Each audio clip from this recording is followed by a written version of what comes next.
আশা করি তোমরা জানতে যে আজকে ইন্ডিয়া ভার্সেস কাতারের ওয়ার্ল্ড কাপ কোয়ালিফায়ারের ম্যাচ ছিল। কাতারে ছিল ম্যাচটা, দোহা ইন্টারন্যাশনাল স্টেডিয়ামে। তো আমি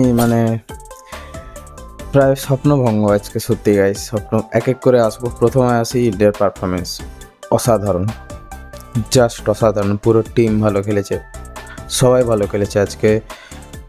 আমার সত্যি বলতে কিছুক্ষণের জন্য মনে হচ্ছিল যে ইন্ডিয়া টিম খেলছে না, ইন্ডিয়া টিমকে জার্সি পরে অন্য কোনো টিমকে নামিয়ে দিয়েছে। অপূর্ব, যেরকম পাস সেরকম অ্যাটাক, সেরকম ক্রস, এরকম গোল, ডি বক্সে ম্যান ঢুকছে, ক্রস আসছে, সুন্দর। ও প্রথমভাবে চাংতে গোল করে একটি, এবং গোলটা অসাধারণ ছিল। সবথেকে ভালো ক্রসটা খুব ভালো ছিল।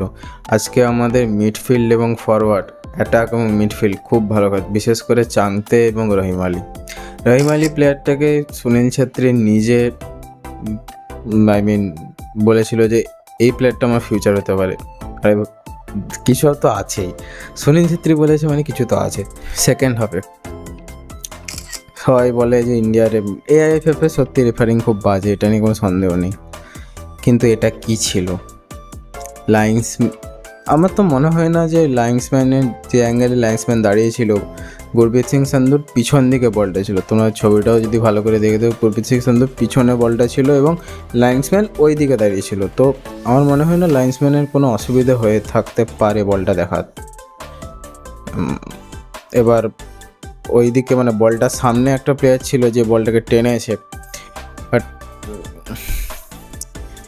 যদি ওই গোলটা না হতো তাহলে কোনোভাবেই আই এম ড্যাম শিওর যে সেকেন্ড গোলটা আসতোই না। ওরা একটা মেন্টাল বুস্ট পেয়েছে আর আমরা একটা মেন্টাল ড্রব্যাক হয়েছে। সত্যি কথা বলতে ইন্ডিয়ার প্লেয়াররা বুস্ট আপ ছিল, পাম্পড আপ ছিল। পুরো ইন্ডিয়ান প্লেয়াররা, ইন্ডিয়ান যারা দর্শক গেছিলো তারা সবাই বুস্ট আপ ছিল। তারা ভেবেই নিয়েছিল যে ম্যাচ আমরা হাতে নিয়েছিলাম। ম্যাচটা সত্যিই হাতে ছিল।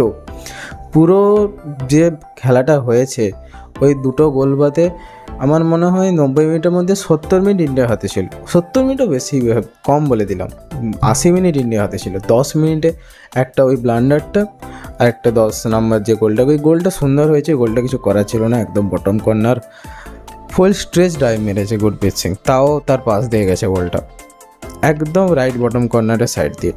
সুন্দর কার, একদম ফাটাফাটি গোল। ওই গোলটা খুব সুন্দর, বাট ওই গোলটা হতোই না যদি এই গোলটা না হতো।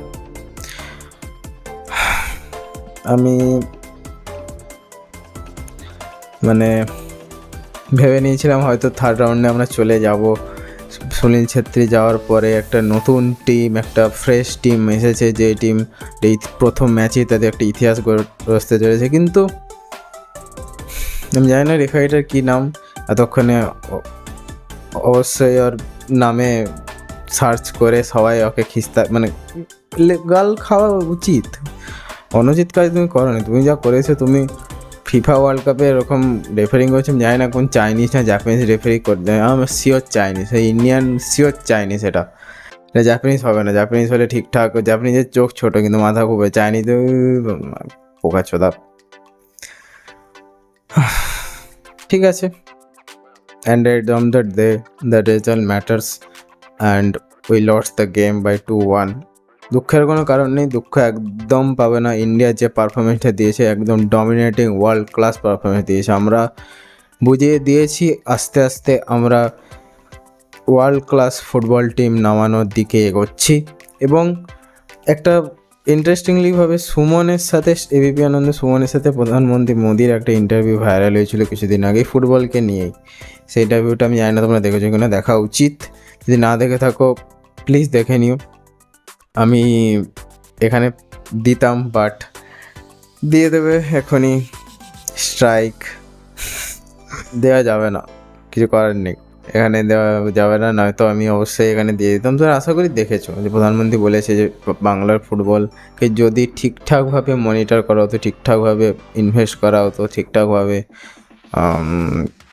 কাঠামো দেওয়া হতো, তাহলে আজ হয়তো আমরা সত্যি চ্যাম্পিয়ন্স লিগ, মোহনবাগান হোক, ইস্ট বেঙ্গল হোক, কোনো না কোনো একটা বাংলার টিম অন্তত চ্যাম্পিয়ন্স লিগ অন্তত চলে যেত, কোয়ালিফাইং স্টেজ অবধি আমি ড্যাম শিওর চলে যেত। যদি ঠিকঠাক করে ইনভেস্ট হতো আমি ড্যাম শিওর চলে যেত, কলকাতার থেকেই একটা ক্লাব যেত।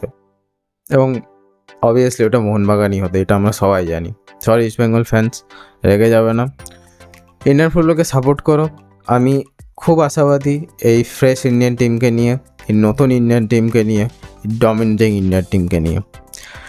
ইন্ডিয়ান ফুটবলকে প্লিজ সাপোর্ট করো, সাপোর্ট করা থামাবে না। 1-2 ম্যাচ এরকম হতেই পারে, কিন্তু মনে রাখবে যদি ক্রিয়েটার কেউ থেকে থাকে সব হিসাব লাস্ট অবধি কিন্তু 0 হয়। তোমাদের ম্যাচটা কেমন লেগেছে কমেন্টে লিখে জানাবে। এবং এর পরে সুনীল ছেত্রী স্যারের পরে কোন প্লেয়ার তার জায়গাটা কোনোদিনও কেউ নিতে পারবে না, বাট প্রায় তার কাছাকাছি না হলেও তার রাস্তাতেও যেতে পারে, সেই পথ অনুসরণও করতে পারে। যদি এরকম কারো নাম তোমাদের মাথায় এসে থাকে প্লিজ কমেন্টে লিখে জানো। এবং জানো তোমরা কী করতে হবে। প্রত্যেক ভিডিওতে আমি বলবো না, না বলবো, অবশ্যই বলবো, তোমরাই আমার সব গাইস সাবস্ক্রাইব করে যাও।